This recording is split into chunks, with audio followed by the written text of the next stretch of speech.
وہ معاشرہ ایمانی معاشرہ نہیں ہے جس میں نماز نہ ہو، جس میں نماز نہ ہو، جس گھر میں نماز نہ ہو، وہ گھر ایمان والا نہیں ہے، اسلام والا نہیں ہے۔ جو ماتھا میرے رب کے سامنے نہ جھکتا ہو، یہ نصیبوں والا نہیں ہے، یہ ہارا ہوا ہے، یہ ہارا ہوا ہے۔ میرے بھائیو، میرے نبی کا پیغام دو باتوں میں دنیا سے جاتے ہوئے، الصلاۃ وما ملکت ایمانکم، میری امت ایک نماز نہ چھوڑنا، ایک اللہ کے بندوں سے اچھا سلوک کرنا، نوکروں سے، ماتحتوں سے، غلاموں سے انسان بن کے رہنا۔ دین کی تکمیل ہے حسن اخلاق کے ساتھ، معاف کرنے کے ساتھ، درگزر کرنے کے ساتھ۔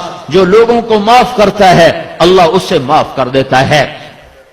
تم نے یہ تو سنا ہوگا، نماز پڑھو گناہ معاف، حج کرو گناہ معاف، روزہ رکھو گناہ معاف، ذکر کرو گناہ معاف، تلاوت کرو گناہ معاف۔ لیکن صرف اگر اتنے ہی پر گناہ معاف ہوتے تو یہ تو بڑے تھوڑے سے کام تھے۔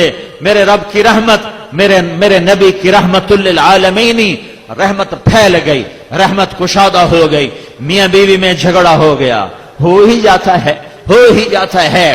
میرے نبی کے اخلاق ہیں، اگر خامند کو غصہ آئے تو بیوی چپ کر جائے، بیوی کو غصہ آ جائے تو خامند چپ کر جائے۔ مرد ہونے کی غیرت نہ دکھائے کہ میں مرد ہوں، یہ دیکھے کہ اس عورت نے اس کی خاطر بچے جنے، پیٹ پھاڑ دیا، ماں چھوڑ دی، باپ چھوڑ دیا، بھائی چھوڑ دیے، بہنیں چھوڑ دی، ایک بول پہ اس کے گھر آ گئی اور ساری زندگی پرائے گھر گزار دی، اور آگے سسرال والوں کی مرضی، اسے سولی پہ لٹکائیں یا محبت سے چلائیں۔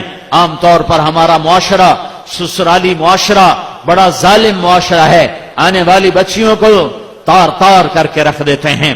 دوسری طرف سے بھی ظلم و ستم ہے، لیکن بہت کم ہے کہ کوئی بیوی کے عشق میں آ کر اپنے ماں باپ کو دھکا دے دے، لیکن یہ واقعات بہت تھوڑے ہیں۔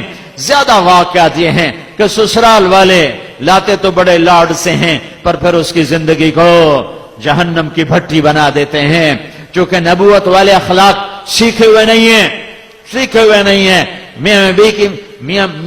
میاں بیوی کی زندگی میں دخل مت دو، میاں بیوی کی زندگی میں